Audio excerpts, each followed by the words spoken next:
তারিখে যে ভয়াবহ অগ্নিকাণ্ড ঘটেছে এবং আমাদের সামনে আমরা দেখলাম কিভাবে ছাদের থেকে অসহায়ভাবে সবাই পড়ে যাচ্ছে আত্মরক্ষার জন্য। অনেক শিক্ষা আমরা দেখলাম, আসলে এটি মেনে নেওয়া যায় না। তাই আমরা সিটি কর্পোরেশন থেকে, ঢাকা উত্তর সিটি কর্পোরেশন থেকে আমাদের এই সীমিত লোকবল নিয়ে আমরা চেষ্টা করব আমরা কিভাবে আমাদের বহুতলা ভবন, আমাদের স্কুল, আমাদের মার্কেট, আমাদের বাজার, হাসপাতালগুলোকে কিভাবে আমরা একটি কমপ্লায়েন্সের মধ্যে আনা যায়। আমরা যে ভবনে দাঁড়িয়ে আছি, আমরা বলেছি যে আমরা এটাকে প্রথমে চেক করতে চাই বহুতলা ভবন হিসাবে। আমরা চেক করতে চাই বিভিন্ন মার্কেটগুলোকে, স্কুলগুলোকে, হাসপাতালগুলোকে। এখন আমাদের যেহেতু আমাদের লিমিটেশন অনেক, আমাদের নলেজও অনেক সীমিত, বাট আমরা মনে করি আমরা শুরু করলাম। আমাদের কাছে এলিভেট হংকং থেকে এবং বিভিন্ন প্রতিষ্ঠান থেকে আমাকে বলেছে আমাকে হেল্প করবে। বিজিএমইউ আমাকে বলেছেন যে বিজিএমইউর সাথেও আমরা একটি এমইউ সাইন করতে যাব। এলিভেটেড হংকং কোম্পানিকে ধন্যবাদ জানাচ্ছি অন্যান্য এনজিওগুলোকে, জাইকাকে ধন্যবাদ জানাচ্ছি। আমাদের বিভিন্ন ভলেন্টিয়ার প্রতিষ্ঠান আছেন, সবাই এখানে আছে। আজকে বেসিক্যালি আমরা যেই জায়গায় দাঁড়িয়ে আছি এই জায়গারই চেক করব যে এই জায়গায় যে আমাদের স্মোক ডিটেক্টর যেটা আছে এটি কি ঠিক আছে কি না আছে। আমরা চেক করব আমাদের যারা সিকিউরিটি গার্ড আছে তারা কি ট্রেন প্রাপ্ত আছে কি না আছে। আমরা চেক করব আমাদের যে এক্সিট যে স্টেয়ার যেগুলো আছে এগুলো কি ঠিক আছে কি না আছে। আমরা দেখেছি যে সেদিন যে ঘটনা ঘটেছে এফআর টাওয়ারে, সিঁড়িগুলো কিন্তু ব্লক ছিল। আমরা দেখেছি আমাদের মাননীয় প্রধানমন্ত্রী উনি অসন্তুষ্ট প্রকাশ করেছেন। উনি আমাকেও বলেছেন যে তোমরাও চেক করতে শুরু করো সিঁড়িগুলোর কি অবস্থা। সিঁড়ি যেন অবশ্যই যেন সম্পূর্ণভাবে যেন ক্লিয়ার থাকে, বিশেষ করে যারা সিকিউরিটি গার্ড থাকবে এরা যেন ট্রেন থাকে এবং এরা যেন ড্রিল যেন করে। মাননীয় প্রধানমন্ত্রী যে অনুশাসন দিয়েছেন আমাকে উনি বলেছেন। সুতরাং আজকের এই আমাদের কাজটা হবে, আজকে যে টিম যেগুলো আছে সেই টিম আমরা এই বিল্ডিং থেকে শুরু করতে চাই। আমরা দেখতে চাই আমরা যেখানে কাজ করি এই বিল্ডিং কি সেইভাবে ফায়ার দ্বারা কি ফায়ার প্রোটেকশন আছে কি না আছে, সেই বিল্ডিংয়ের আমাদের কি সাফিসিয়েন্ট স্মোক ডিটেক্টর আছে কি না আছে, আমাদের পিএস সিস্টেম আছে কি না আছে, আমাদের স্প্রিংকার আছে কি না আছে, সবগুলোরই কিন্তু একটি মেজারমেন্ট আছে। সেই এক্সপার্টিস আমাদের কাছে চলে এসছে। আমরা ধন্যবাদ জানাই আমাদের এলিভেট হংকংকে যা তারা আমাদের কাজে এগিয়ে আসছে ভলেন্টিয়ারি। আমি অনুরোধ করবো এরকম আরও ভলেন্টিয়ার সংস্থা যারা আছে সবাইকে এগিয়ে আসতে। আজকে সবাই যদি এগিয়ে আসেন আপনারা, আমার মনে হয় এই কাজটি আমরা দ্রুত সম্পন্ন করতে পারবো।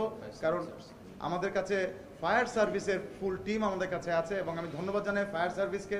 ওনারা বলেছেন আমাদের যেই কটা টিম থাকবে সেই কটা টিমকে ফায়ার সার্ভিস আমাদেরকে হেল্প করবে। আমি সাংবাদিক ভাইকে ধন্যবাদ জানাচ্ছি যে আপনারা আজকে এসছেন, এটি কিন্তু আমাদের জন্য একটি বড় পাওয়া। আমরা সবার কাছে রিকোয়েস্ট করব যে আপনারা নিজের বিল্ডিং যত তাড়াতাড়ি সম্ভব নিজের বিল্ডিংয়ে যারা কাজ করেন এবং যারা এমপ্লয়ি এবং এমপ্লয়ার সবাইকে অনুরোধ করব আপনারা আপনাদের নিজের কর্মে যেখানে থাকবেন সেই জায়গাটা দেখে নেন, সেই জায়গাটা সেফ কি সেফ না। আমাকে অনেকে প্রশ্ন করেছে যারা আমরা চাকরি করি আমাদেরকে বলেছে যে এই বিল্ডিংয়েই কাজ করতে হবে, নাহলে তোমরা চাকরির থেকে চলে যাও। আমি অনুরোধ করব আপনারা যদি এরকম ধরনের কোনো ধরনের যদি মেসেজ যদি পান আমাদেরকে জানান। আমরা ইতিমধ্যে আমি বলেছি আমাদের আঞ্চলিক নির্বাহী কর্মকর্তা যে অফিস যেগুলো আছে ওখানে কমপ্লেইন বক্স আমরা খুলে দিচ্ছি, ওখানে কমপ্লেইন করুন। আমাদেরকে আপনারা ফোনের মাধ্যমে জানান। আমরা নিশ্চিত করে বলতে পারি যে যারা কমপ্লেইন করবেন তাদের স্বার্থ রক্ষা করব, তাদের তথ্য গোপন রেখেই আমরা ওই বিল্ডিংগুলোতে ইমিডিয়েটলি আমরা আমাদের টিম পাঠাবো। এবং আমাদের সত্যি কথা বলতে যে আমাদেরকে সচেতনতা হতে হবে। আমরা এরকম আর এফআইআর টারে দুর্ঘটনার মতন আর দুর্ঘটনা দেখতে চাই না। এই জন্যই আমাদের সিটি কর্পোরেশন থেকে এই অল্প পরিসরে আমরা শুরু করতে চাই। আমরা 20টা বিল্ডিংকে আমরা কমপ্লায়েন্ট বিল্ডিং করবো এক্সাম্পল হিসাবে। এরকম 4টা থাকবে বহুতলা ভবন, 2টো মার্কেট, 2টো স্কুল, 2টো হাসপাতাল। আমরা লোকে মডেল হিসাবে তৈরি করব। এই মডেলটা দেখেই কিন্তু পর্যায়ক্রমে আমরা আস্তে আস্তে করে আমরা আগে বাড়বো। আপনাদের এখানে আসার জন্য আপনাদের সবাইকে ধন্যবাদ। আমরা এখন চেক করব যে আমাদের সামনে যে যেগুলো লাগিয়েছেন, আমি দেখি যে লাগিয়েছেন, কিন্তু এগুলো কি সঠিকভাবে পালন হয় কি না হয়। আপনারা সবাই আমার সাথে থাকবেন। আপনাদের আবারও ধন্যবাদ। এইটা দেখার পরে আমরা যাব ইউনিমার্টে একটি একটা বাংলাদেশের একটি নামকরা ইউনিমার্ট, এখানে গিয়ে আমাদের টিম যাবে, আমাদের টিমকে দেখবে যে সেখানে মার্কেটের পরিবেশ কি, ফায়ার এক্সিট বা সাইন বা আমাদের যার সিকিউরিটি গার্ড আছে তাদের কি সেই ধরনের ফায়ার ট্রেনিং বা ফায়ার ড্রিল সম্বন্ধে নলেজ আছে কিনা আছে। ধন্যবাদ। জি রাজু গত বছর জানুয়ারি থেকে অগাস্ট পর্যন্ত একটি জরিপ চালিয়েছে। সেই জরিপে রাজু নিজেই বলছে গুলশান, বারিধারা, নিকেতন সহ এই আশেপাশের এলাকায় 15,738টি বিল্ডিং এর মাঝে 13,260টিতে অবৈধভাবে নকশায় পরিবর্তন আনা হয়েছে। শতাংশ হিসাবে যা 83.9%। এই ভবনগুলোতে আপনারা যাবেন কিনা এবং এই ভবনগুলো থেকে আপনারা কার্যকর উদ্যোগ নেবেন কিনা যে সংশোধনের? এবং আপনি যেই ভবনে যাবেন ইউনিমার্ট বা এটি তো আগে থেকে নিরাপদ আপনারা তৈরি করে রেখেছেন, অনিরাপদ ভবনের তালিকা তো আপনাদের কাছে আছে। সেই সকল ভবনে না যেয়ে কেন ঝুঁকিপূর্ণ ভবনে না যেয়ে আপনারা এরকম নিরাপদ যে ভবন সেখানে ড্রিল করবেন? আর আইনি ক্ষেত্রে আপনারা কি ব্যবস্থা নেবেন?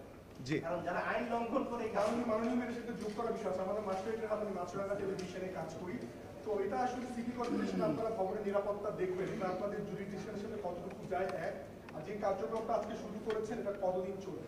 জি, দেখুন আমি কিন্তু প্রথমে বলেছি আমরা যেহেতু আমাদের সীমিত লোকবল সব কিছু সীমিত, আমরা চাবো এখানে কন্টিনিউশন করার জন্য। বাট তার আগে আমরা 20 টাকা বিল্ডিংকে, যার মধ্যে 4টা বহুতলা ভবন থাকবে, এলাকার মডেল হিসেবে তৈরি করতে চাই। এখানে একটা সুন্দর একটা প্রশ্ন আসছে যে যেই ভবনগুলা বহুতলা ভবন করে ফেলেছে রাজুকে পারমিশন নেই। আমি এই মুহূর্তে অবশ্যই এটা রাজুকে দেখবার বিষয় যে কোন ভবন কততলা পর্যন্ত করেছে, এই ভবন কি আইনগতভাবে কি ভবন ঠিক আছে কি না আছে, ইট ইজ কমপ্লিটেড, এটা রাজুকের ব্যাপার। বাট আমি মনে করি যেই বিল্ডিংগুলো করে ফেলেছে এটা অবশ্যই এখানে বৈধ বিল্ডিংও আছে, অবৈধ বিল্ডিংও আছে, কিন্তু আমি মনে করি এই মুহূর্তে আমি দেখব হলো যে বিল্ডিংগুলোকে সেফটি আছে কি না আছে ফায়ারের দিক দিয়ে। আমি ওদেরকে অ্যাওয়ারনেস বিল্ড আপ করবো, ওখানে আমি ড্রিল করাবো, ওখানে কাউন্সিলিং করব, ওখানে যে সিকিউরিটি গার্ড আছে তাদেরকে আমি ট্রেনিং দিব, এগুলো আমি করতে চাই এই মুহূর্তে। অবশ্যই বিল্ডিং যদি অবৈধ থাকে এটা ডেফিনেটলি এটা রাজুকের ব্যাপার।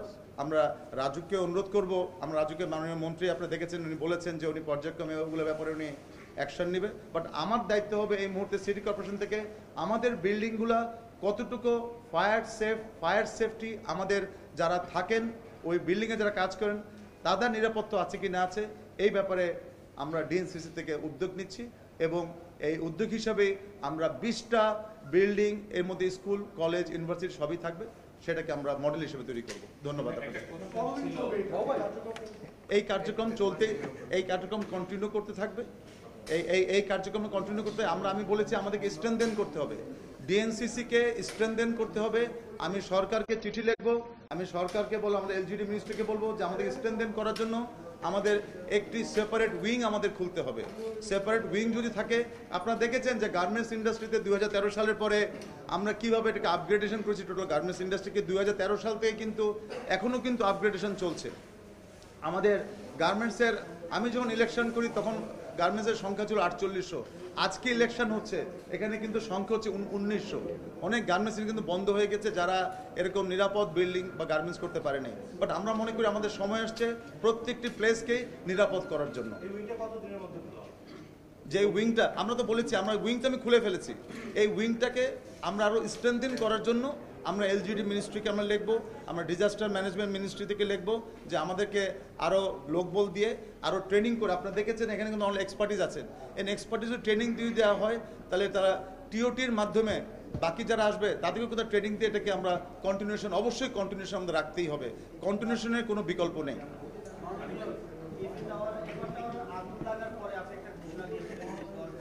জি জি,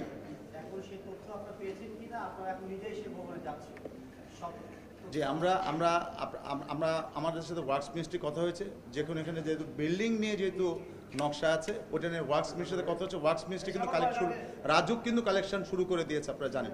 আর আমরা এখন ফোকাস করছি হলো বিল্ডিংয়ের ফায়ার সেফটি নিয়ে।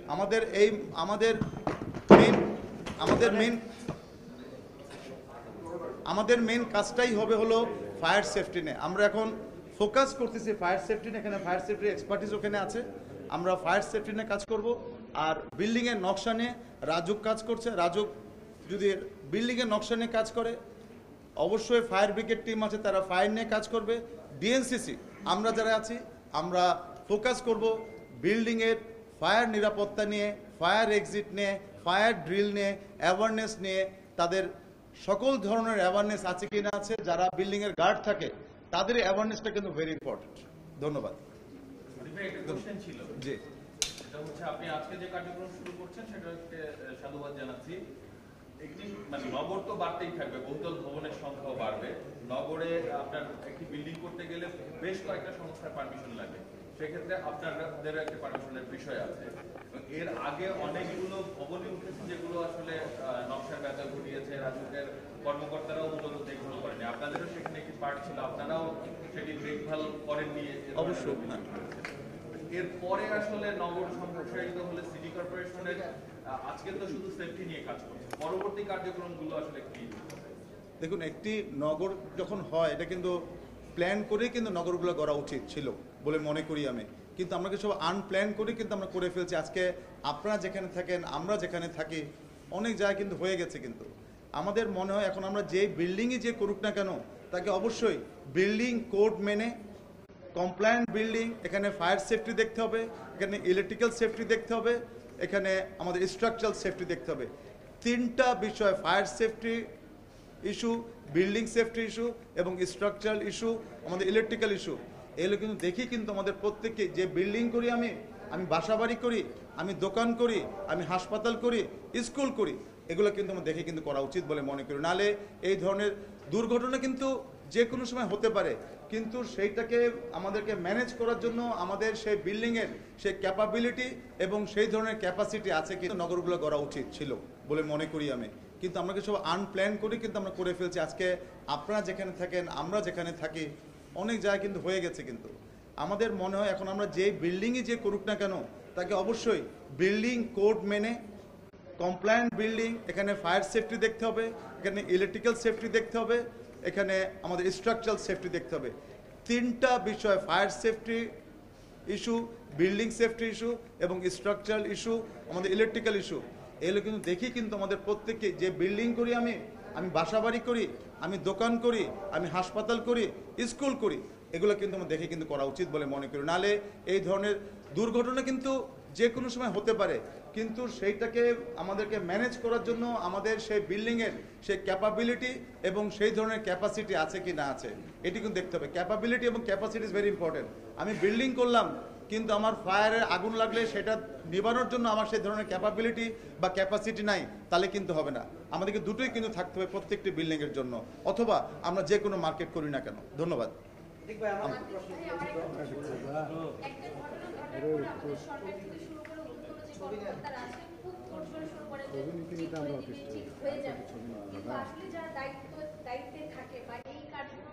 দেখা উচিত সেই সমস্ত কর্মকর্তাদের আসলে কতটা গাফিলতি আছে বা তাদের আইনের আওতায় আনা হচ্ছে কিনা, তারা ওই খাত থেকে কতটুকু ইন্টারেস্ট পাচ্ছে বা টাকা নিচ্ছে বা ঘুষের সাথে লেনদেন আছে, এটা আপনারা কখনো দেখেছেন কিনা? দেখুন, আজকে সত্যি কথা গাফিলতি আছে দেখি কিন্তু আজকের এই অবস্থা। আজকে যদি গাফিলতি যদি না থাকতো তাহলে কিন্তু আমাদের আজকে এই অবস্থা হতো না। তা আমি সেটাই অনুরোধ করব যে আমরা কিন্তু অনেক ঘটনা কিন্তু দেখেছি। আমার মনে হয় এখন সময় আসছে আমরা এখন থেকে যে কাজগুলো করব, যে বিল্ডিংয়ে যারা দায়িত্বে থাকবেন, যে বিল্ডিং অ্যাপ্রুভালের দায়িত্ব, ফায়ার সেফটির দায়িত্ব, স্ট্রাকচারের দায়িত্ব, আমাদের ইলেকট্রিক্যালের দায়িত্ব, প্রত্যেকের জন্য আমরা মেনে চলি। আমরা দেখেছি যে আমাদের গার্মেন্টস সেক্টরের যে পরিবর্তন যেটা হয়েছে, আমি মনে করি যে আমাদের মানসিকতা কিন্তু পরিবর্তন এখন দরকার। আমাদের যারা বিল্ডিং যারা বানাই, আমাদের নকশা যারা করি, তাদেরও যেরকম চিন্তা ভাবনা করা দরকার, যে বিল্ডিংয়ের মালিক তাকেও কিন্তু চিন্তা করা দরকার, একটি নিরাপদ আমরা যেন বিল্ডিং যেন তৈরি করতে পারি। আপনাদের এই কার্যক্রমের সাথে রাজুকের কোনো সমন্বয় আছে?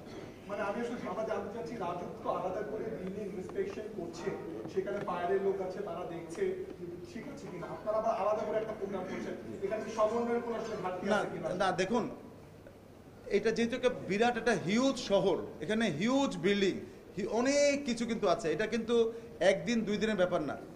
আমরা যেটা করতে যাচ্ছি, আমি আপনার প্রথমে বলেছি, আমরা 20 থেকে 25টা বিল্ডিংকে আমরা মডেল হিসেবে দিব, এবং যদি মডেল হিসেবে তৈরি করতে পারি তাহলে কিন্তু আমরা সবাইকে বলতে পারি, দেখো এই বিল্ডিংটা কিন্তু মডেল হিসেবে তৈরি করা হয়েছে, এটাকে তোমরা ফলো করো। এই স্কুলটাকে মডেল করা হয়েছে, এই হাসপাতালটাকে বা কলেজটাকে মডেল করা হয়েছে। এবং এই মডেল থেকে 20টা, এরপরে আমরা শেষ করার পর আমরা আরও 20টা থেকে টার্গেট নিব। কারণ আপনারা জানেন যে রাজুকের মতন করছে, তাদের প্ল্যান দেখে তারা কাজ করছে। আমরা ডিএনসিসি থেকে আমি বলেছিলাম ওই ঘটনার পরে আমাদেরও কিন্তু একটি দায়িত্ব আছে যে বিল্ডিংয়ে যারা থাকে তাদের নিরাপত্তার ব্যাপারে দেখার জন্য সিটি কর্পোরেশন থেকে। সেই দায়িত্ব নিয়ে কিন্তু আমি বলতে চাই যে যারা বিল্ডিংয়ে থাকবেন তাদের বিল্ডিংয়ে তাদের ঠিক মতন এক্সিট আছে নাকি, তাদের ড্রিল আছে নাকি, তাদের ফায়ার এক্সিটের সিঁড়ি আছে কি না আছে খোলা, এটা কিন্তু দেখতে হবে আমাদের। ইতিমধ্যে আমি কিন্তু কমপ্লেন পেয়েছি যে অনেক বিল্ডিংয়ে সিঁড়ির মধ্যে তারা কিচেন বানিয়ে রেখে দিয়েছে, সিঁড়ির মধ্যে অবস্টেকল করেছে, তারা অফিস করেছে। এগুলো মোটেই কারো কাছে কাম্য না। আমরা আপনাদেরকে বলবো আমাদের টিম যখন যাবে আপনারাও দেখতে পারবেন এই ধরনের কিভাবে আমরা যত্রতত্রভাবে সিঁড়ির মধ্যেও এক্সিটের মধ্যেও যে কোনো জায়গায় আমরা অবস্টেকল তৈরি করে রেখেছি। এর সাথে আইনি কোনো ক্ষমতা দেয়া আছে কিনা আপনারা যদি জি দেখুন আমাদের যে বলেন উনি যেটা বলতে চাচ্ছেন হাইকোর্ট থেকে কিন্তু একটা অর্ডার আছে, হাইকোর্ট থেকে বলা হয়েছে যে সেই দিনের মধ্যে একটা কমপ্লেন্স রিপোর্ট দেওয়ার জন্য, সেক্ষেত্রে আপনারাও কিন্তু একটা পার্ট, এবং সেক্ষেত্রে বলা হয়েছে 7 তলা এবং ততোধিক উচ্চতায় থাকা প্রত্যেকটি বহুতল ভবন নর্থ এবং সাউথ সিটি, সেই ক্ষেত্রে আইনি কেউ থাকবে কিনা? দেখুন না, উনি বলছে আইনে কোনো বাধা আছে কি না আছে। আপনাদের যে টিম থাকবে তাদের সাথে আপনারা অনিয়ম পেলে আমরা একটা সুন্দর একটা প্রশ্ন করেছেন, একটা সুন্দর প্রশ্ন করেছেন। দেখুন আমাদের সাথে অবশ্যই আমার সাথে ম্যাজিস্ট্রেট থাকবেই, আমার সাথে ম্যাজিস্ট্রেট থাকবে। কিন্তু প্রথম অবস্থায় আমি যেটা মনে করি, আমরা প্রথম অবস্থায় যেখানে যাব সেই বিল্ডিংগুলোকে আমরা ওয়ার্নিং দিয়ে আসবো। ওয়ার্নিং দিয়ে বলবো যে আপনার এগুলো ঠিক করতে আপনার কতদিন লাগবে, এটা কারেক্টিভ অ্যাকশন প্ল্যান যেটাকে বলে ক্যাপ দেওয়া হবে। এরপরে যখন যাবো আমি কিন্তু ম্যাজিস্ট্রেট পাঠাবো। আমি ম্যাজিস্ট্রেট পাঠা যদি দেখি যে তারা তাদের বিল্ডিংয়ে ঠিক মতো কাজ করে নাই, অবশ্যই সেই বিল্ডিংয়ে যে অফিস থাকবে বা বিল্ডিংয়ে ভবন যে আছে তাদেরকে আইনি প্রক্রিয়ার মধ্যে শোকজ করে যদি সেখানে কোনো ধরনের দোকান বা অফিস থাকে তাহলে সেইটার ট্রেড লাইসেন্স কিন্তু আমি বাতিল করে দিব। ধন্যবাদ ধন্যবাদ। আর না